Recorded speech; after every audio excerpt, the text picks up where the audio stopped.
Hello, everyone. I want to extend a greeting to you all, my beloved classmates, and a big hello to Professor Magrino as well.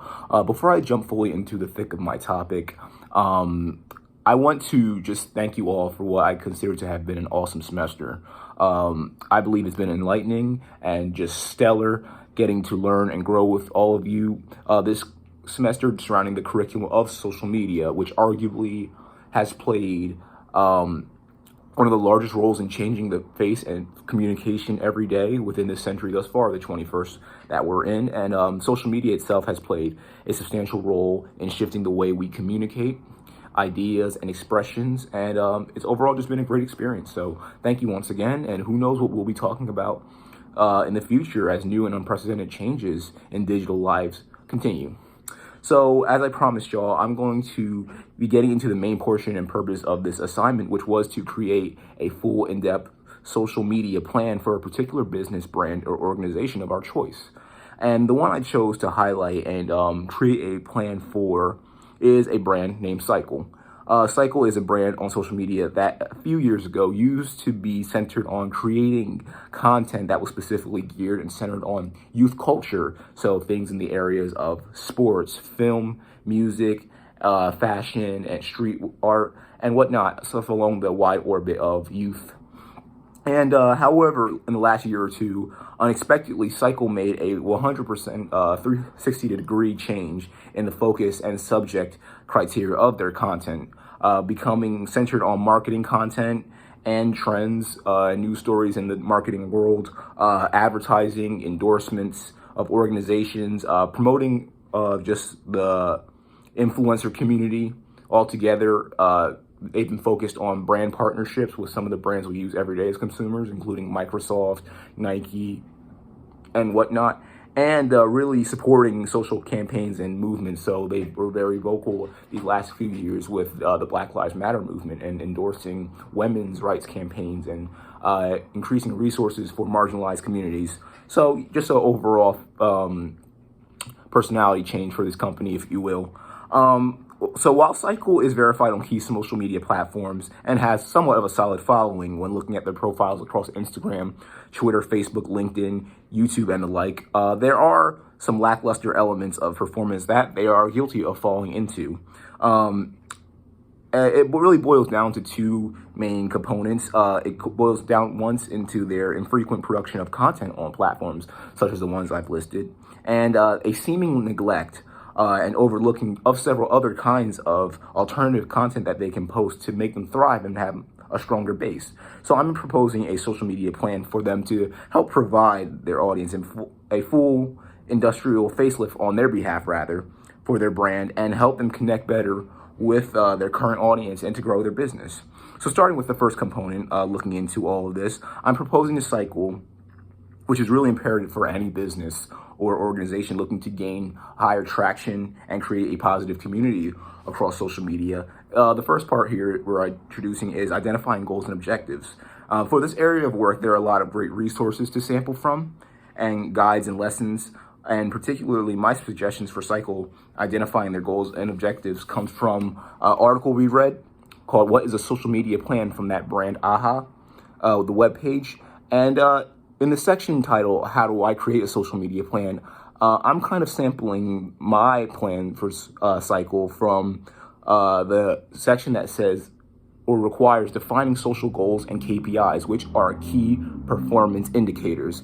The particular social goals listed in this section that I cited that Cycle should look into are increasing their share of voice, which is very important to their large designer audience, potentially gaining new followers, and boosting the community engagement and loyalty overall. These three ideas are very specific, they're clear-cut, they're distinct guiding paths to a clear vision on how they want to grow their community exactly, and the starter areas for them to kickstart.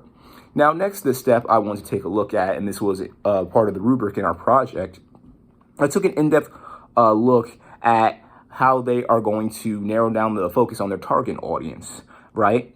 And to execute that, I took a look at the book excerpt that we read from this semester titled 1 Million Followers by Brendan Kane.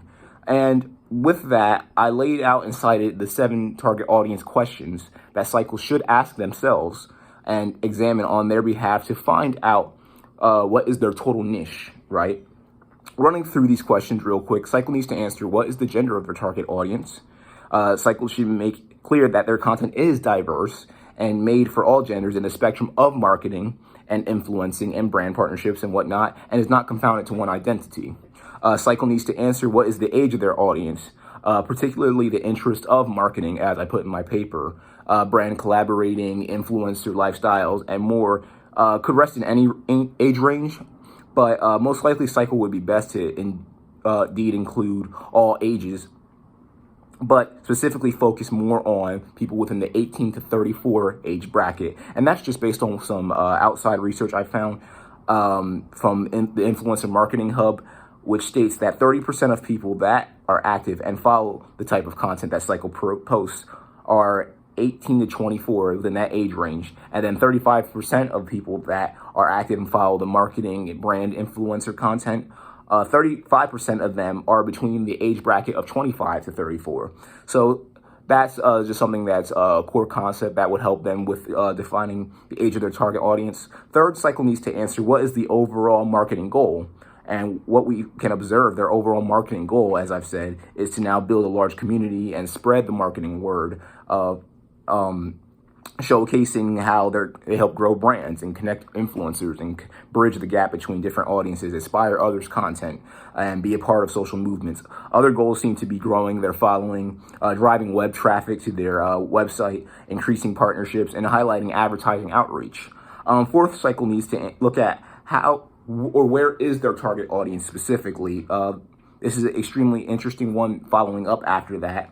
The fifth question is, what would be the exact interests of their target audience? What movies, music, food, cars, personal interests do they have? This requires extensive research and it could take hours, but is necessary for Cycle, once again, to get to know who they're dealing with.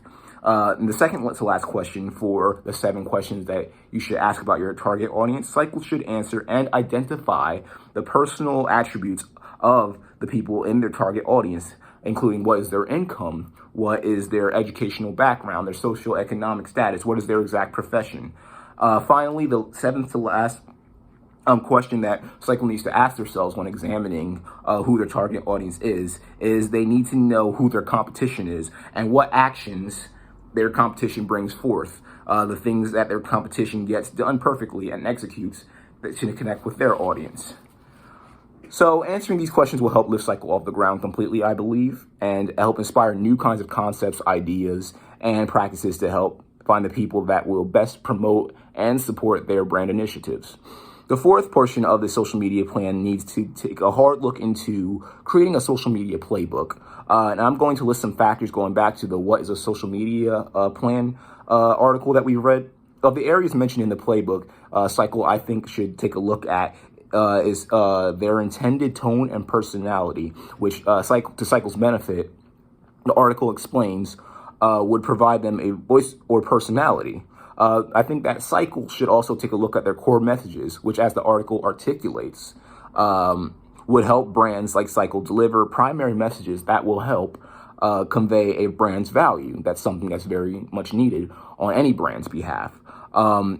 Cycle, I think, should take a look also in the social media playbook at content themes, which, as the article establishes, a brand's main themes and conversations that they want to engage on their social media channels.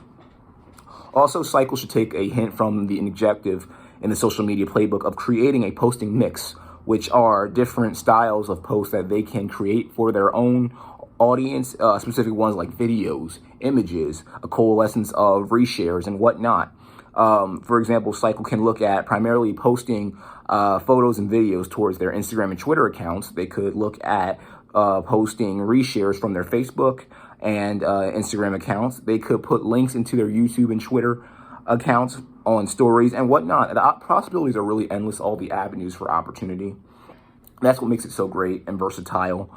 Last to me, but most importantly, as I kind of mentioned before, Cycle really needs to take a look and take note across their platforms at the section in the social media playbook about posting frequency, right? This is the one I stress the most. This is the one that's going to help really show the audience that you do care about the message that you're spreading.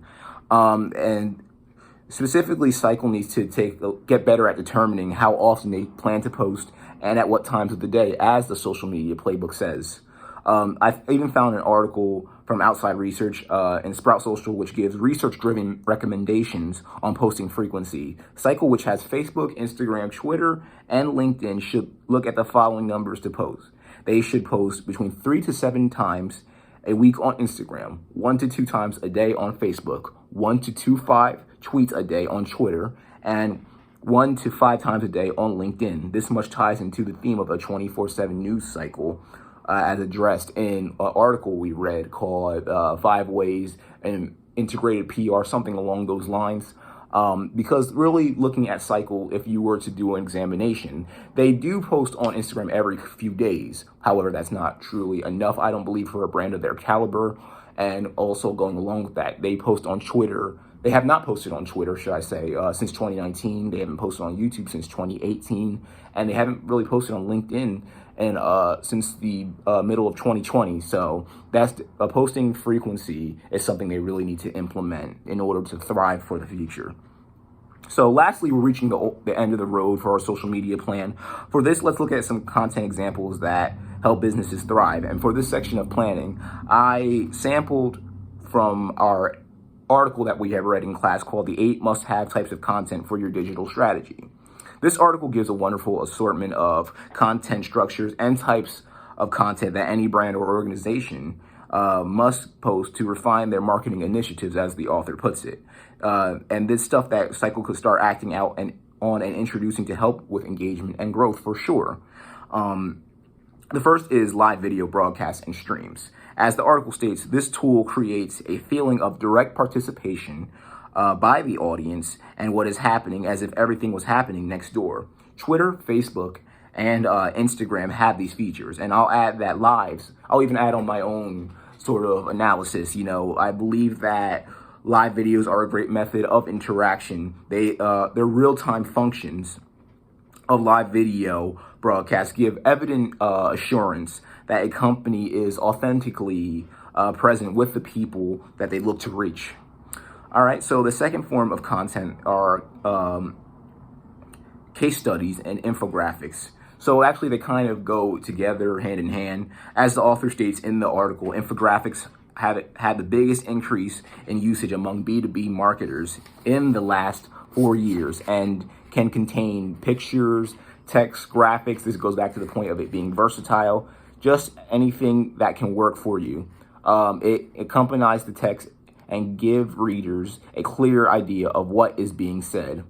And going now with the other point I just said, case studies, that's just because, as the author states, customer cases are one of the best ways to convince customers that you are capable of solving their problems in a quality manner. After all, it's through case studies that you tell about your experience or about the experience of your clients.